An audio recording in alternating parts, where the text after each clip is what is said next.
খাদিজাতুল কুবরা তাহেরা ছিল বিশ্বনবীর প্রথম স্ত্রী।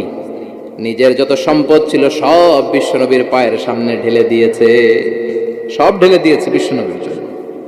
উনিও স্ত্রী, আমাদের স্ত্রীগুলাও স্ত্রী, পার্থক্য আছে না নাই? আহা, নিজের যা ছিল সব দিয়ে দিল স্বামীরে। বিশ্বনবী বলতেন রুজিকতু হুব্বাহা, খাদিজাতুল কুবরার ভালোবাসা সহিহ মুসলিমের বর্ণনা, আল্লাহ আমার হৃদয়ের ভিতরে রিজিক হিসেবে দিয়েছে।